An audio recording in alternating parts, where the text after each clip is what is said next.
إن الحمد لله رب العالمين الذي خلق السماوات والأرضين والصلاة والسلام على رسوله الكريم سيد الأنبياء والمرسلين وعلى آله وأصحابه أجمعين.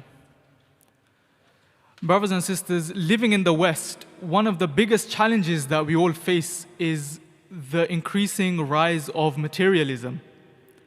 People nowadays, they believe that state, matter, the laws of physics, the laws of nature, that's all that exists. People, they don't give prevalence to the existence of God anymore. The biggest challenges that face us in the West are no longer the major religious groups, the Jews, the Christians. They've gone to the sidelines now. Rather, it's the atheists that are now our biggest challenges, those who outright reject religion, who outright reject God. They believe that with the advancements of science, we don't have a need for God. God is an outdated concept. We don't need to believe in a higher power. Rather, and knowing this, Allah subhanahu wa ta'ala, He knew that this era would be marked with extreme skepticism and scientific arrogance. So Allah subhanahu wa ta'ala revealed many scientific miracles within the Quran, and He revealed them to His beloved Prophet Muhammad sallallahu alayhi wasallam. Now, Allah subhanahu wa ta'ala, He says in Surah Fussilat that indeed we will keep showing our signs within the universe and within themselves until they believe that this Quran is the truth. Is it not enough that your Lord is a witness over all things? This ayah is a clear challenge. It's a clear challenge to those who doubt. So for us as Muslims, science is not something that we should use to judge our religion by. Rather, because Allah subhanahu wa ta'ala is the creator of science Himself. He is the one who created the laws of physics, the laws of biology, of chemistry. They didn't come into existence by themselves. Allah is the one who set them into motion. So for us, science is something that we should just use as a tool to help us uncover the majesty and the glory of Allah's creation. So Allah subhanahu wa ta'ala, one of the greatest scientific miracles that Allah subhanahu wa ta'ala mentions is the role and responsibility of the skin in feeling pain. Allah subhanahu wa ta'ala, He mentions in Surah An-Nisa that indeed those who disbelieve, we will burn them in a fire. We will burn them in a fire. And every time that their skins are completely roasted through, we will replace their skins. We will replace their skins so that they shall feel the punishment again, eternally. Indeed, Allah is the most mighty, the most wise. Now, this verse, why is this so important? Well, even 100 years ago, nobody knew that the skin is responsible for feeling pain. For 14 centuries, people used to believe that the brain directly is responsible for feeling pain. People didn't know that actually within the skin, we have pain receptors which allow us to feel pain. If someone smacks you, if someone cuts you, if you feel a burn, the pain receptors within your skin is what send the signals to your brain for you to feel pain.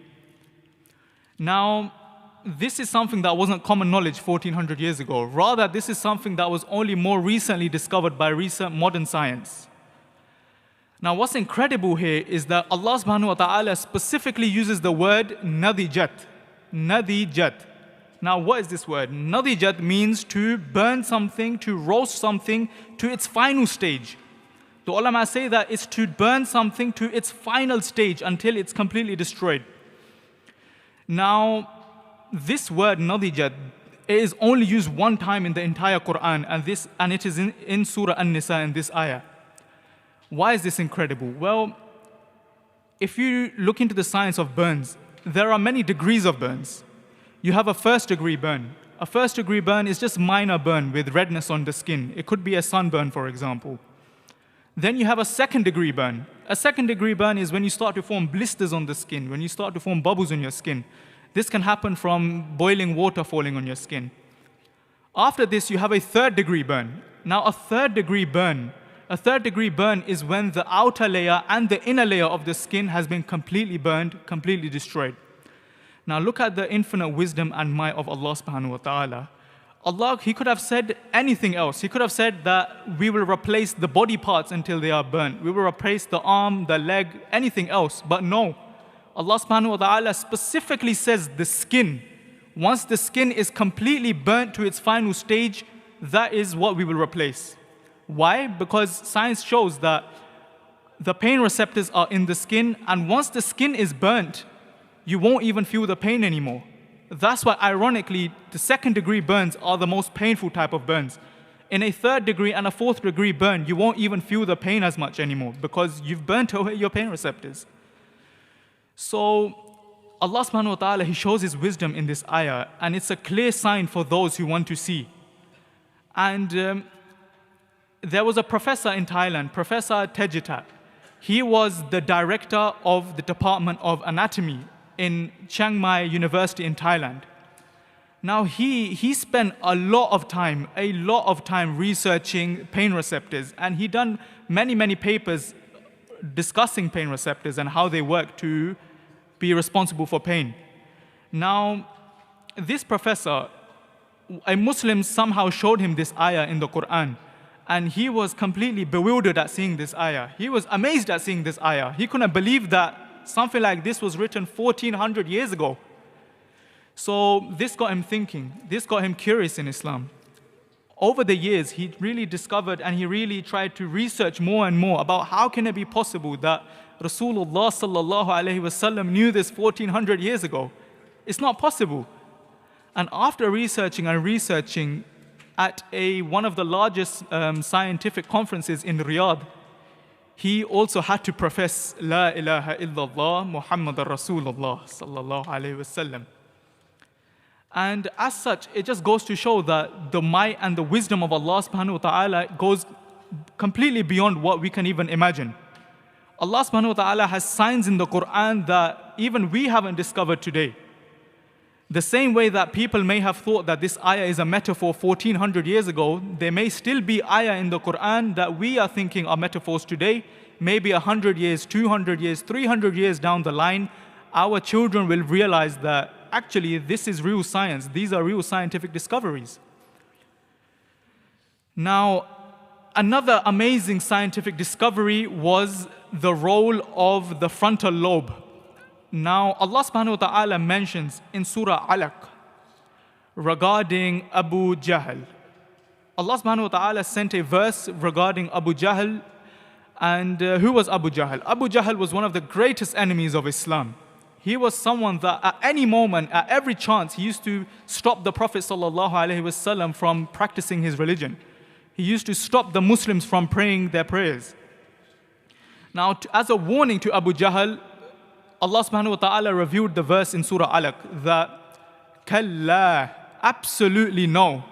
If he does not stop, then surely we will drag him by the forelock.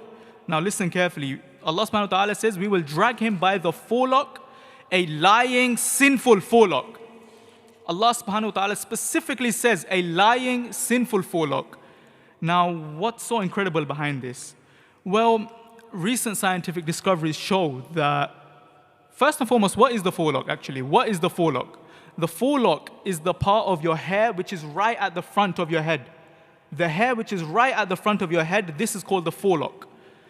Now, why is this incredible? Why does Allah subhanahu wa ta'ala specifically say we will drag you by the forelock? He could have mentioned any other part of the body. Why does He say the forelock specifically?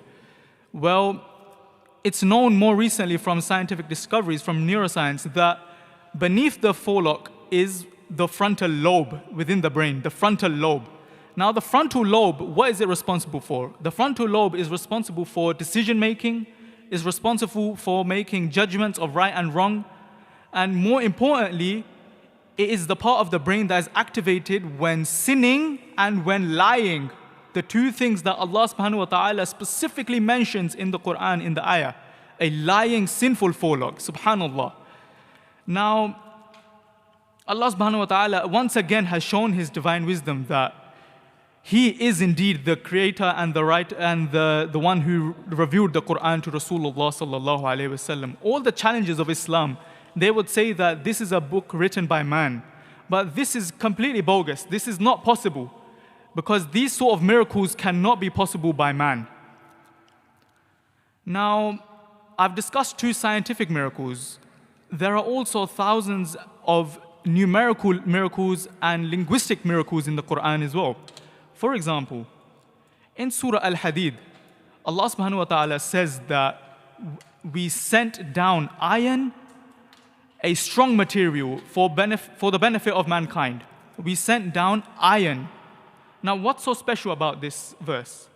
Well, if you look at what geologists say, 5,100 kilometers beneath the Earth's crust, within the inner core of the Earth, is where you will find iron in great abundance. The inner core, 85% of the inner core is made of iron. Now, why is this so incredible? As scientists say, 5,100 kilometers beneath the crust is where you find iron. The miracle is that if you were to count from the start of the Quran until this ayah in Surah Al-Hadid, you will see that Surah Al-Hadid, this ayah is the 5,100th verse of the Quran. It's the 5,100th verse of the Quran. Subhanallah. Say Subhanallah. Now, this is just one example. This miracle, this same ayah, the miracle within it is twofold. Not only is there a miracle, numerical miracle within this, Allah subhanahu wa ta'ala, you have to focus on the way He worded the ayah. Allah subhanahu wa ta'ala says, Anzalna. We sent down. We sent down. Now, Anzalna in Arabic means to literally, physically send down something from the sky. Scientists, they have discovered that iron was not originally part of the earth. Billions of years ago, in the formation of the earth, iron was not one of the original elements in the earth. Rather, iron was something that was sent down physically from the sky in an asteroid billions of years ago. How can it be possible that Allah subhanahu wa ta'ala, Allah subhanahu wa ta'ala clearly says, Anzalna, we sent down physically iron. Now a man, how can it be possible that humans 1400 years ago were thinking that iron is being sent down from the sky? This is impossible. It can't be any human that wrote this. Indeed, it is Allah subhanahu wa ta'ala with His infinite might, His infinite wisdom who revealed this verse.